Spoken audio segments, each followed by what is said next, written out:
What's going on, guys? It's Nick here, back with another video. It's Wednesday, so I'm going over my favorite trade targets for week 10. I did my best to find both, high-end options and medium-range options this week, but realistically, at this point of the season, your focus should be more on the high end. I understand it's very nice when you can try and target a really good flex upgrade that player can slightly overperform, but at the end of the day, when we look back at championship teams, it's not the teams that have just a really solid team of people who slightly overperformed. What matters the most is hitting on league winners. And so if you can target players that have that in the range of outcomes, but aren't necessarily there right now, like I don't think at this point anyone is really able to trade for Saquon Barkley. But if you can get a player who can approach that level of production or has that in the range of outcomes, those are the types of players that if you buy lower on them right now, they can really hit. Not the players where you're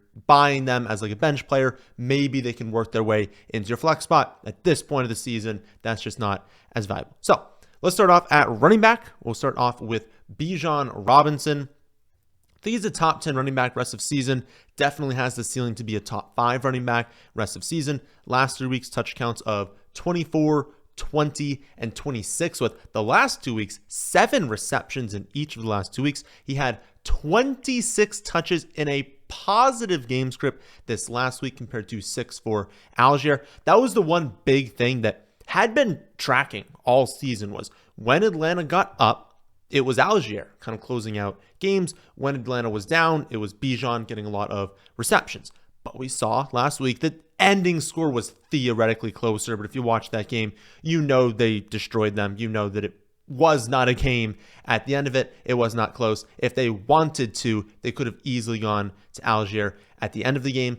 So really nice to see that. 4th best remaining strength of schedule, 10th best playoff strength of schedule for running backs.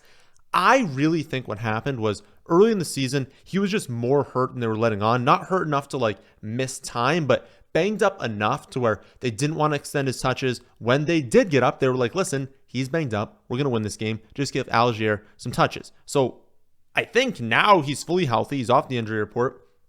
Now he's good to go, and he's getting more touches as a result. If you're getting a guy with this much talent on this good of an offense, with this good of a strength of schedule, plus being involved in the receiving game, that's someone you really want in your fantasy team. Also, this weekend, if you're looking for what's going to happen right now, probably going to rip apart the Saints this weekend.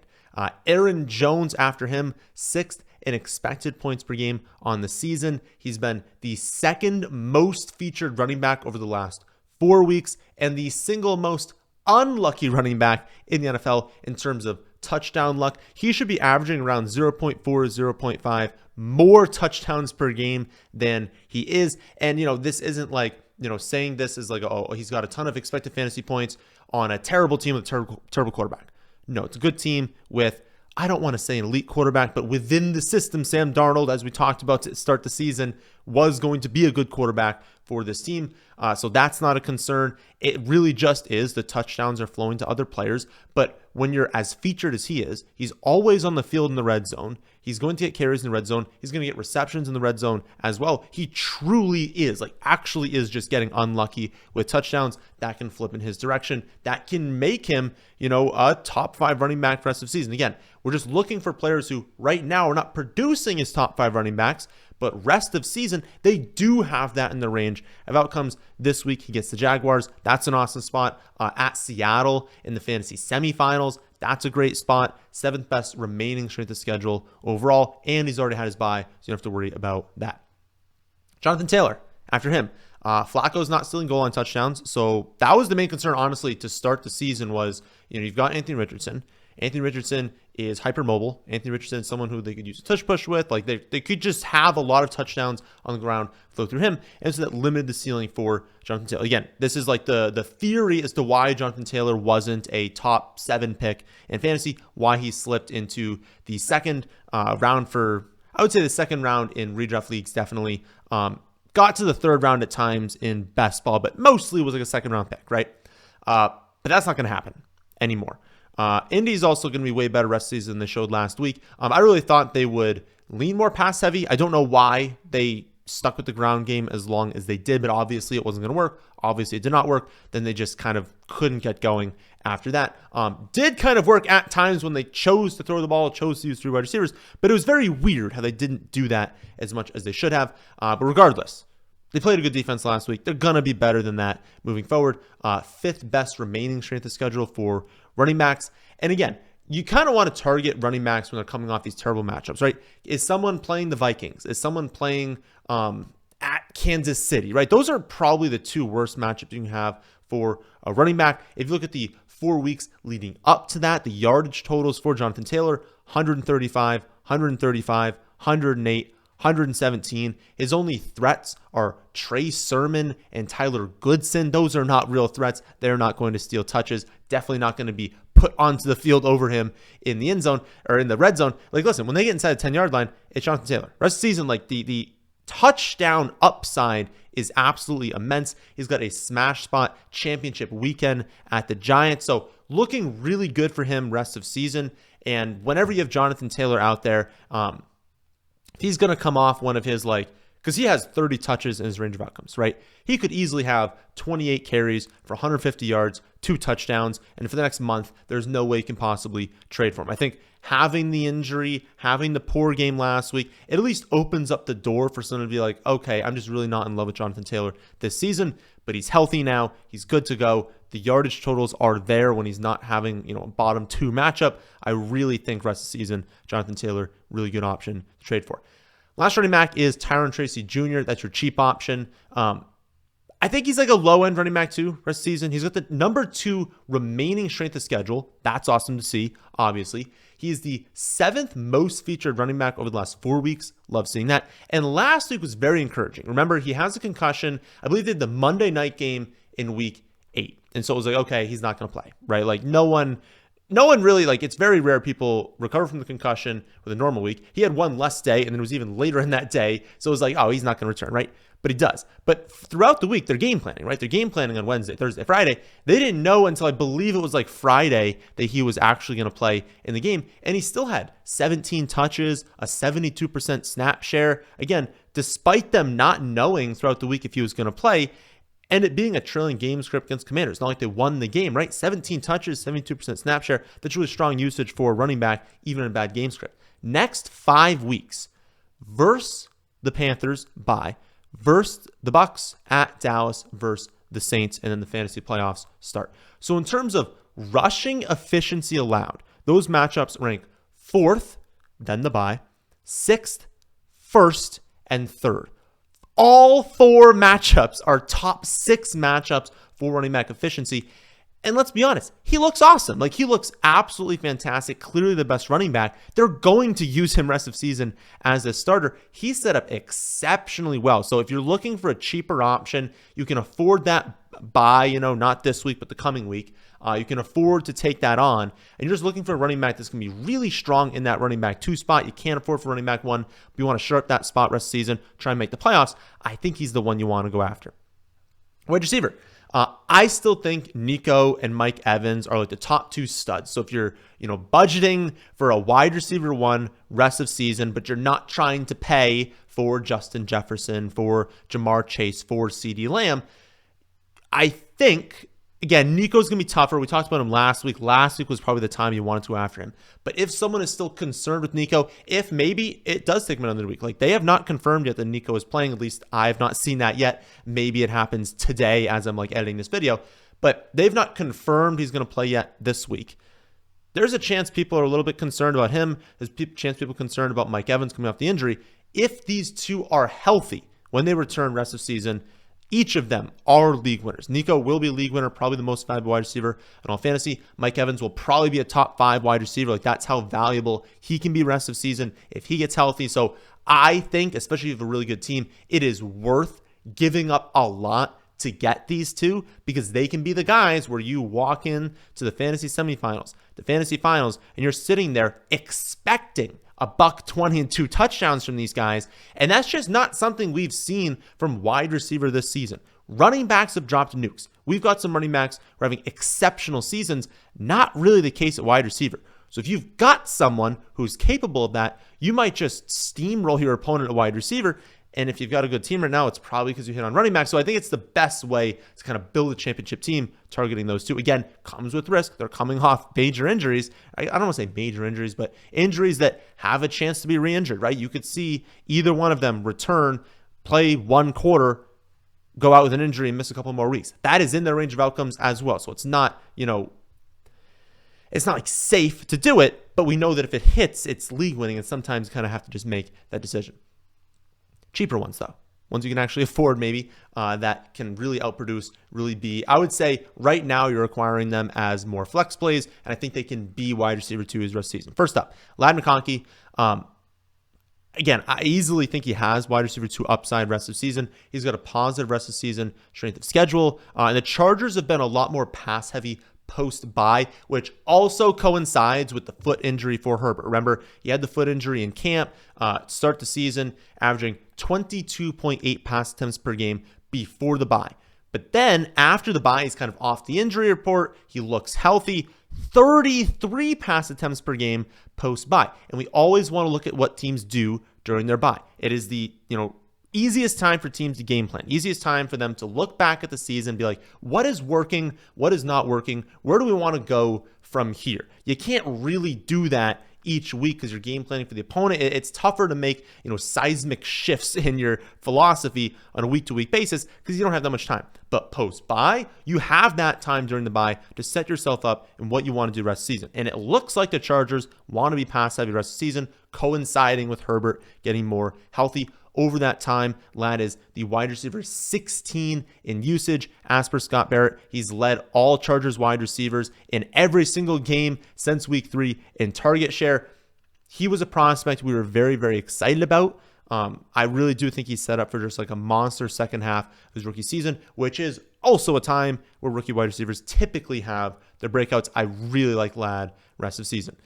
You can also look at Josh Downs.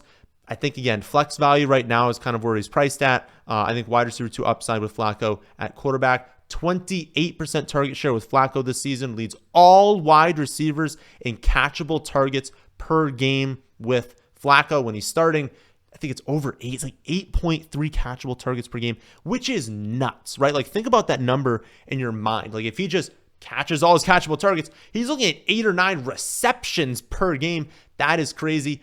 Not probably going to average 8 or 9 receptions per game rest of the season, but he's getting wide receiver 1 usage. Top 12 wide receiver usage with Flacco at quarterback. So it can drop a little bit because you're not paying a wide receiver 1 price tag if you're trading for Josh Downs right now. If you're getting him for flex value and he's got this level of usage, he can afford to drop down, kind of be a wide receiver 2, because you also probably don't need to play him at wide receiver 2. He's probably going to be just a really, really strong flex option rest of season. If you can get him for that value, I'd do it. At tight end, I see 3 pretty strong options. Evan Ingram's the one that still stands out to me. He was number 1 last week. Didn't hit last week, but everything we talked about came true, right? We know Christian Kirk done for the season. Evan Engram is going to have a massive target share rest of the season, and it happened. 12 targets. I want to say it was over a 30% target share, over 18 expected fantasy points, the clear focal point of the passing attack. But Trevor Lawrence was terrible. Trevor Lawrence also banged up right now. So you don't love that Trevor Lawrence is not that great and that they might be having a backup quarterback, but maybe use that to your advantage, right? This is information everyone knows, right? The person who has Evan Engram knows that Trevor Lawrence stinks, knows that Trevor Lawrence is banged up right now, knows that yeah, he had 10 targets, but he didn't exactly have a great game. I think it was like 46 receiving yards, right? Somewhere around that range. So they know that too. So it's not like they think he's going to have 10 receptions for $150 and 2 every single game. I think, though, every week you got to expect Evan Engram is going to have 7+ targets. Next 2 weeks, they play 2 extreme pass funnels. They're going to be throwing the ball a ton. We should expect close to double-digit targets each of the next 2 games for Evan Engram. That's insane at tight end. I think long-term, he is the tight end you want to be going after right now. After him, I would say it's Trey McBride from a standpoint of like, I just don't see you losing the trade long-term. Tight end 7, rest season for like strength of schedule overall, 6th in playoff strength of schedule, 3rd most expected points per game in the season, 4th most over the last 4 weeks. So you've got a good schedule. You've had good usage overall. Again, top 3 or 4, no matter how you're looking at it for usage. And it's come with 0 receiving touchdowns on the season. There's only 2 tight ends right now with over 43 fantasy points that don't have a receiving touchdown this season. It's Jake Ferguson at 52.4 points, and then Trey McBride, I believe the tight end 4 overall at 82.8 fantasy points. So he's a safe target. If you're looking for a high-end tight end, maybe he's not going to finish one. I think Kelsey's probably the favorite to finish one. You've got George Kittle there as well. Maybe Bowers steps up. Maybe the guy we're talking about in a second. So I think other people are more likely to be like the number 1 scoring tight end, but he hasn't scored a receiving touchdown yet. And to be fair, it's not like they're heavily using him in the red zone, but he's a good enough player where he's going to score some receiving touchdowns this season. And so I think the fact that he's producing, as a top 3, top 4 tight end in usage without that receiving touchdown, if he just gets a little bit lucky in the receiving game, if he can rack up 3 or 4 receiving touchdowns the rest of the season, you're going to see, okay, I'm paying for him right now not being used in the red zone. If he all of a sudden is, it's very safe. And if he doesn't get any more touchdowns the rest of the season, he's still, even without that, getting top 3, top 4 tight end usage, and that's totally fine. So I think worst case scenario, he probably returns value for kind of what you'd give up to get him. Best case scenario is that he gets lucky with touchdowns and he really outproduces that. After him, I would say it's TJ Hockenson. Easy to forget, but if you remove the game where he tore his ACL, Hockenson was the tight end 1 overall in points per game last season. Not 100% yet, but honestly, he's closing in 100%. Like, I think he's going to be looking like the old TJ Hockenson in a couple of weeks. He rocked right into like a really strong role in the offense. Snaps weren't there yet, but again, I think that trends up. I would venture to say, like, in 2 or 3 weeks, you're looking at Hockenson like, okay, he's back. Like, he's absolutely back. He looks good to go. He's having the usage we thought he would have if he were 100% healthy. He's got a positive remaining strength of schedule, 6th best playoff strength of schedule. The Vikings are home in 4 of their last 5 weeks. And I really don't think, as long as you do the trade this week and you don't wait for him to have a good game, I don't think there's any way anyone's like charging a top 5 tight end price tag. I feel like, people have waited on him. And so it's like, okay, they probably had someone else. And so they've probably figured out the tight end position to some degree. And if they've done that, they're not going to ask a top 5 value because they understand, well, if I have Hockenson and another like top 7, top 8 tight end, there's really not a ton of value in holding both of them. So I'd go after Hockenson. Maybe they hit on Cade Otton. Maybe they hit on Tucker Kraft, something like that. Maybe they hit on David Njoku, to where if you've got that plus Hockenson, you will be willing to give up TJ Hockenson to increase value somewhere else, whether they're weak at running back, quarterback, wide receiver. Figure out what they're weak at and try and target Hockenson, because again, you haven't been starting Hockenson all season. So if they've hit on tight end, they might be willing to give him up. And I really think the chance he can finish top 5 rest of the season. At quarterback, unfortunately, I don't really see much. I'll list Purdy again. Purdy, I think, is a classic, like, if you just haven't figured quarterback out and you're just really, really annoyed with the production, he is someone that's solid to go after because he's 2nd in expected points per game of the season, 9th in actual points per game. He gets McCaffrey back. Juwan Jennings hopefully getting healthy. Ricky Pearsall maybe breaking out the second half of the season. Like, there's still positive trends here for San Fran to really increase in scoring and for that to come at the benefit of Brock Purdy. I'm not seeing a clear path to him actually finishing as like a top 3 quarterback, just, given the mobility of some of these top end guys, given the positive trends we've seen from some of these top end guys recently as well. But he's still someone that if you're struggling, maybe if Purdy is like the 2nd quarterback for someone, he'd be someone you can go after. Other than that, I would say maybe Josh Allen you go after. Since trading for Amari Cooper a couple weeks ago, they have been really, really heavy in pass rate over expectation. Remember, second half of last season, they switched to a run-heavy approach. We expected that to continue this season, and it did. But the last 3 weeks, they've shifted more to pass-heavy. If Amari Cooper gets healthy, he gets going in this offense, and you've got Cooper, you've got Keon Coleman now not being the top wide receiver, you've got Shakir operating in a highly efficient role, you've got Dalton Kincaid, who hasn't hit the ceiling we thought he'd have this season, but operating very consistently as a tight end. I think like over an 18% target share in like 6 straight games. This is a good offense, and if they actually lean past every rest of the season, Josh Allen could bump up from, I think he's at like 20.3 points per game this season right now. If he bumps up to 23, 24, he's the quarterback 1 rest of the season. So watch that. And if you are targeting, a top 3 quarterback, you want that upgrade, I think he is the one I'd go after. I just wouldn't say I'm like overly confident he's going to be a true league winner. But hey, if the person that has Josh Allen also has someone else and they'd be maybe willing to take it, it's going to be really difficult. Quarterback trades are hard. But if you're in the market for that top end option, you're willing to give up a decent price tag, maybe hit a running back or wide receiver and they need that, that's what I'd be willing to do. So that's what I'm seeing for the trade market in week 10. I've got a larger list on the website, thefantasyfootballadvice.com. I've also got the running back, wide receiver, quarterback, tight end reports up on the website as well. The rest of the season rankings are updated. The week 10 rankings are updated. So all bunch of content on the website, thefantasyfootballadvice.com. I'll be back tomorrow to go over every single matchup this week, rankings and start sits for all of that. But if you watched this far, please leave a like. If you're new here, please subscribe to the channel as well. It really helps me out. That's the end of this one, and thanks for watching.